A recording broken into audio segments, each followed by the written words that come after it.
L'Algérie, ce n'est pas seulement une riche bande côtière, fertile et irriguée. Ici, en effet, à l'intérieur des terres, c'est aussi l'Algérie. Loin de la mer, au pied des plateaux ravinés par les eaux et les vents, s'étend la plaine du Hodna. Aride et caillouteuse, déshéritée, elle nourrit pourtant ses troupeaux. Moutons blancs du Msif, moutons du Coraboa à tête rouge. À peine abreuvent-elles quelques chevaux maigres.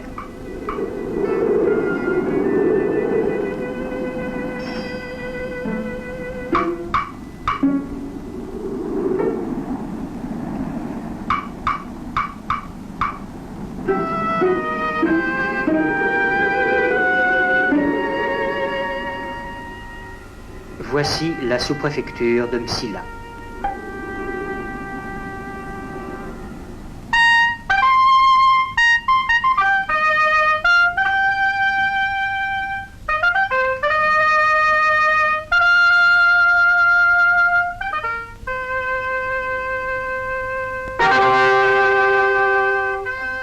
Des 60 000 habitants qui peuplent l'arrondissement, l'agglomération de Msila en groupe environ 10 000. Ce sont des paysans sédentaires et quelques artisans. Les maisons à terrasses, accrochées les unes aux autres, bordent des rues étriquées, immobiles, assoupies pour toujours. Il y a une justice de paix, un commissariat, la poste et la gendarmerie. Tout cela compose une petite sous-préfecture sans importance et sans histoire, figée au bord de son oued et toute rongée de soleil.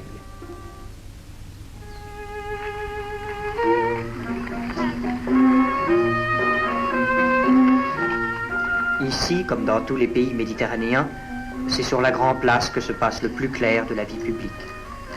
Les arcades du Grand Hôtel de l'Oasis abritent les magasins et les échoppes des artisans. Et tout à côté, la promenade, plantée de poivriers nains, bruissante d'oiseaux, accueillante et fraîche.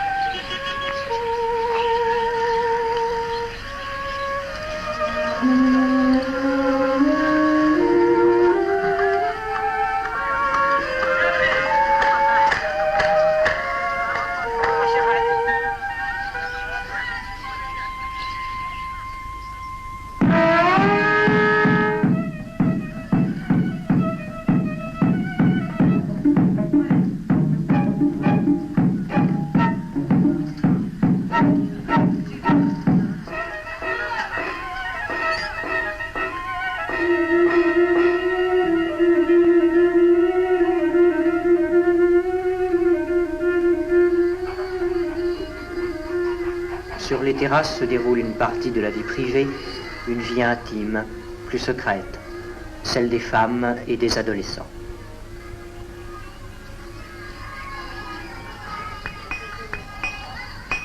Au fond des cours, ce sont les ateliers. Ils sont conçus pour satisfaire les besoins locaux et pas au-delà.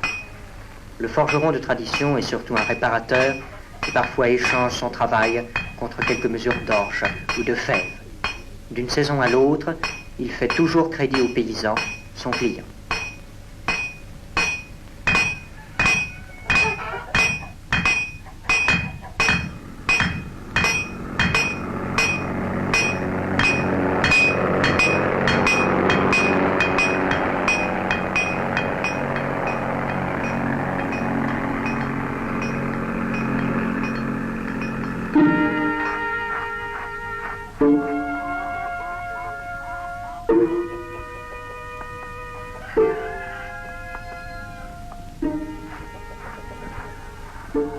L'artisanat du tissage de la laine est très répandu à Msila. Tapis bariolés des Mahadides, Burnou, nattes et couvertures offrent un appoint appréciable aux ressources limitées des familles. Jusqu'à ces dernières années, on ne pouvait donc parler d'une vie économique, puisqu'il s'agissait tout au plus d'une simple survie. De la survie toutefois de près de 15 000 habitants, pratiquement nourris et vêtus par l'argent reçu des immigrants de la métropole. Msila s'obstinait à mourir pour ne pas avoir à vivre.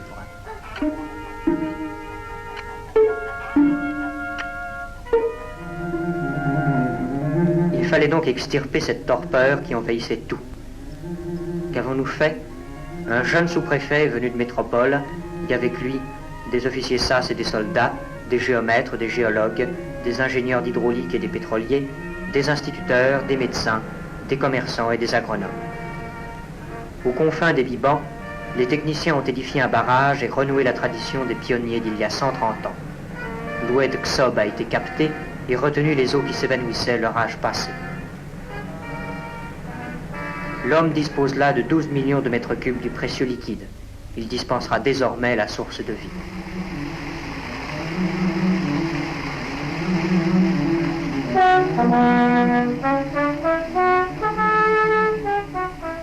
Un système très simple mais d'avant-garde a été utilisé pour acheminer l'eau par gravité jusqu'au périmètre cultivable. 300 km de ces canalisations en ciment précontraint ont été nécessaires.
Les travaux agricoles prennent à présent leur véritable signification. L'arbre pourra nourrir ses fruits.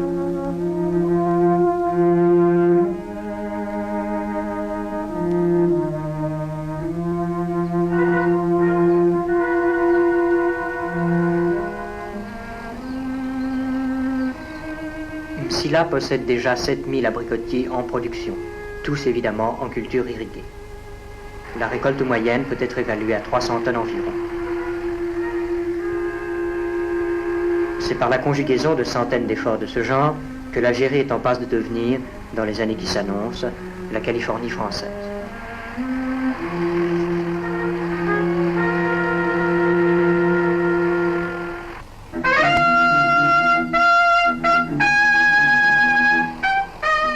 Les maladies des années sèches décimaient les troupeaux. Les années précédant 1957 avaient ainsi tué les 2/3 des bêtes. À présent, leur nombre est remonté à 100 000.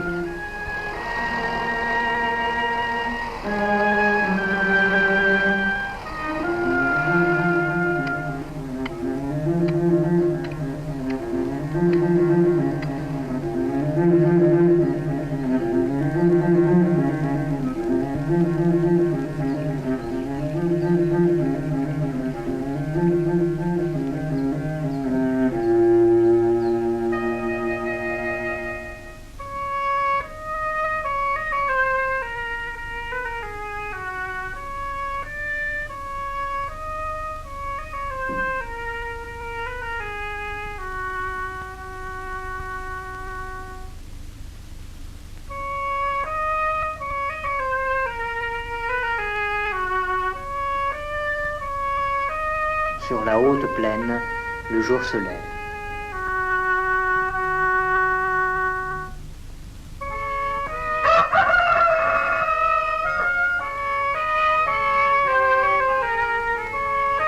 Les troupeaux sortent des étables, impatients.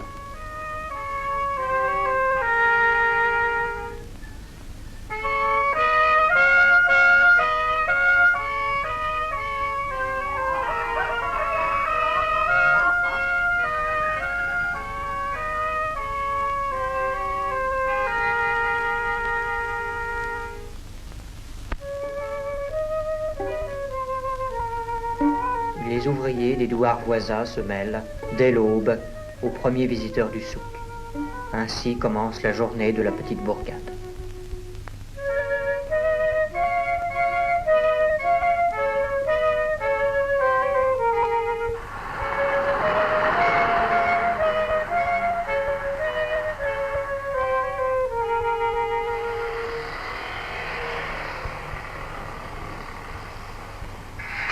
Les hommes ont afflué au chantier.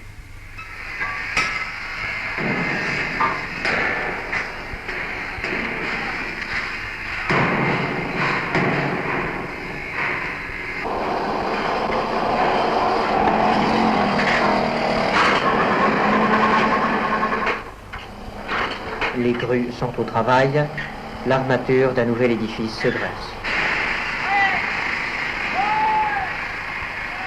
Là encore, c'est un des aspects de l'œuvre nationale de renouveau, pour laquelle se retrouvent côte à côte les populations sœurs de métropole et d'Algérie.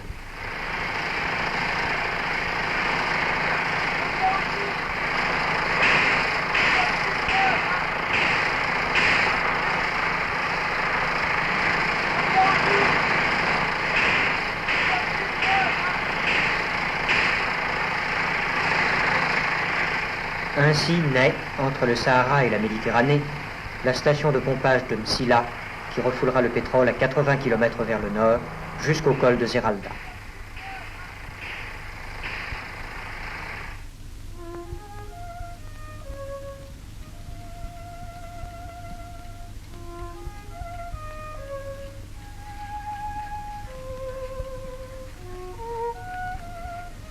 À l'heure matinale commencent aussi les tâches domestiques.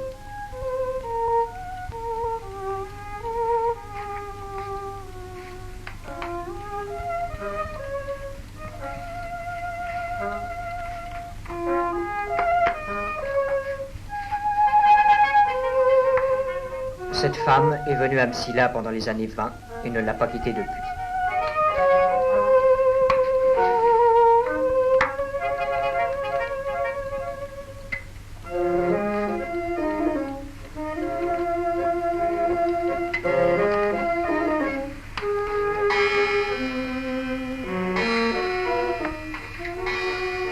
« 1920, les jours ont passé. Seule, depuis bientôt 15 ans, cette vieille femme ne regrette que sa jeunesse.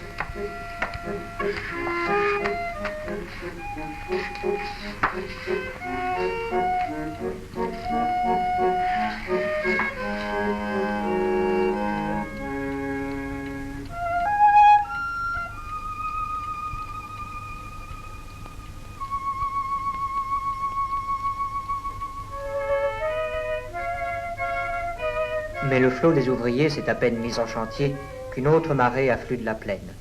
En effet, c'est aujourd'hui le jour du souk, du marché hebdomadaire. Un souk que les rebelles avaient interdit.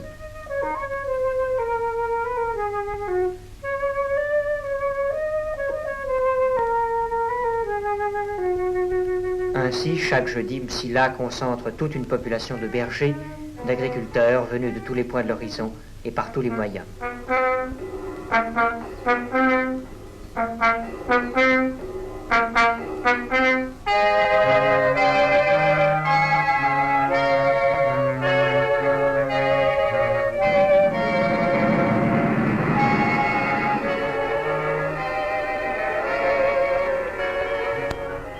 À l'entrée de la bourgade, le pont canalise le flot d'hommes et d'animaux.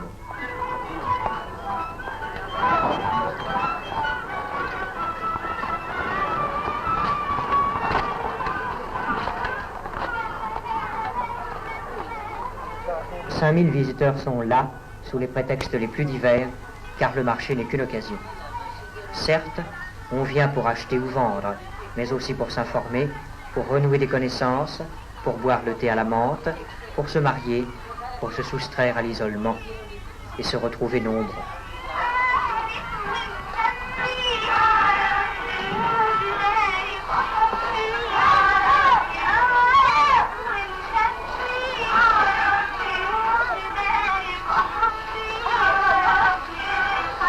Les mères et leurs enfants malades sont venus aussi des maigres faubourgs du Chouaf,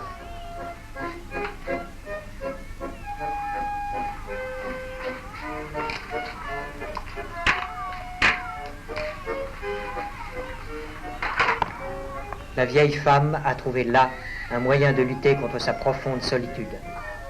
Tout simplement, naturellement, elle s'est découvert une vocation.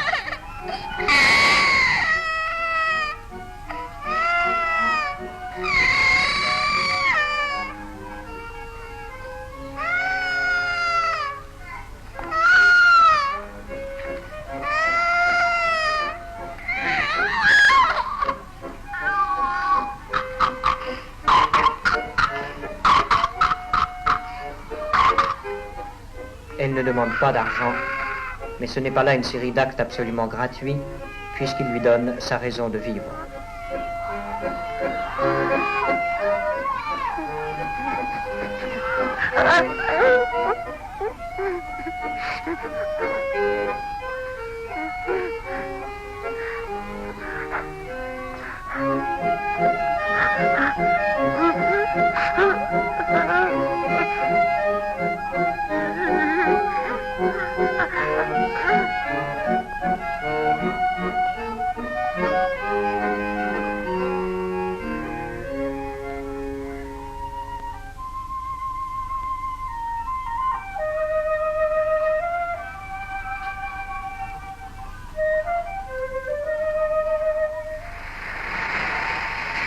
Les techniciens ont trouvé aussi leur raison de vivre à Msila en lui permettant de prendre place dans cette Algérie nouvelle que nous sommes en droit d'attendre et en devoir de créer.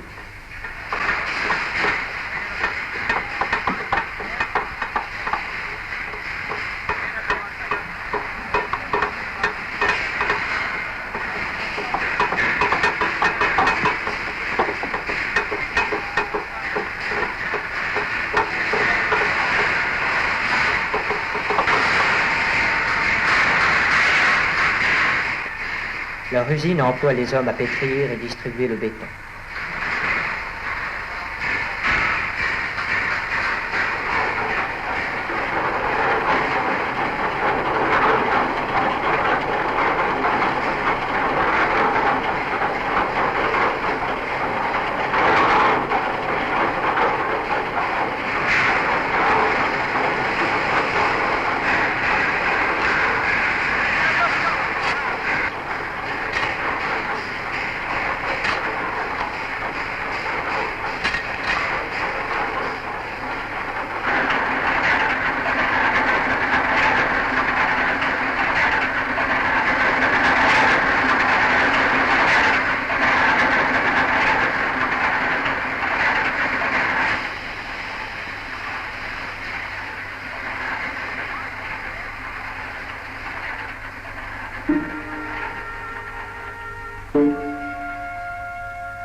C'est ici que sont entreposés les tubes d'irrigation.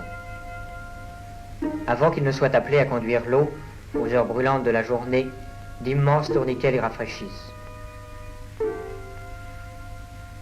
De la Méditerranée au Sahara, le plan de Constantine multiplie et soutient les entreprises de ce genre.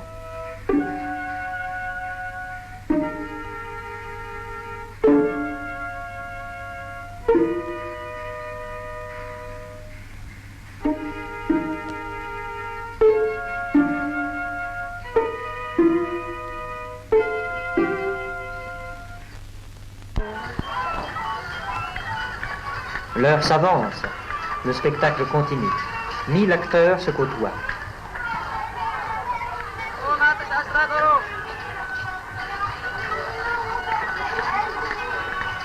Le produit des récoltes passe de main en main. On est venu vendre, on est venu s'approvisionner, se vêtir aussi.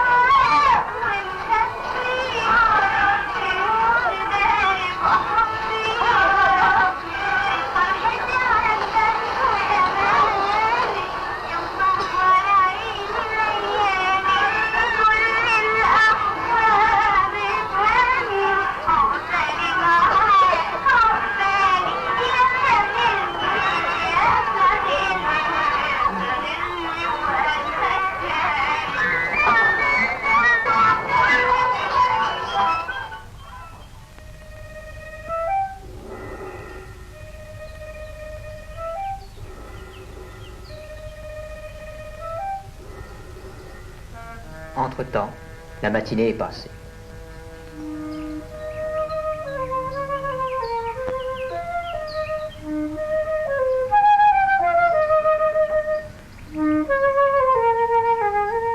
Le jeudi, jour de marché, c'est aussi le jour des enfants.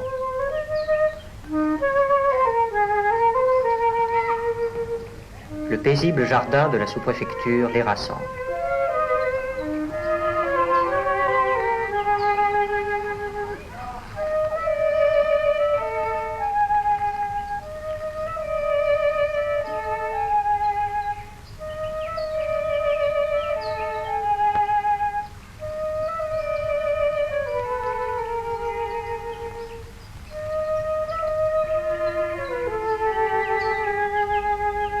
Le temps passe et les ombres s'allongent.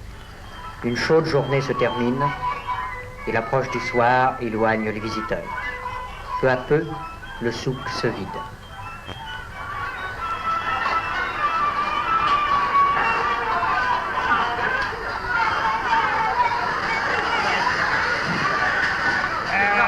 Les bêtes sont rassemblées pour le départ.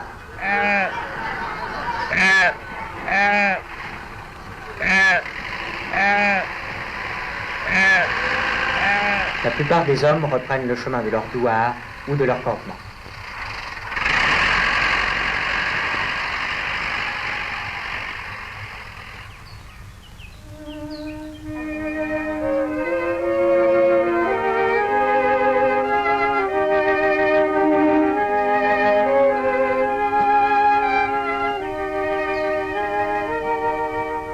C'est l'heure alanguie où les jeux se font plus calmes.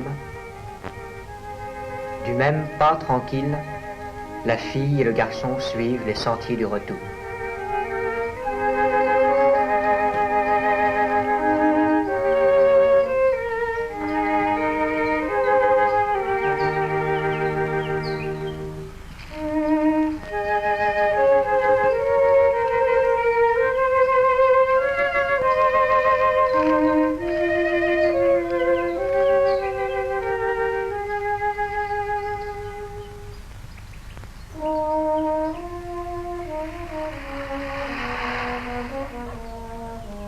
Le calme familier a repris possession de la grande place.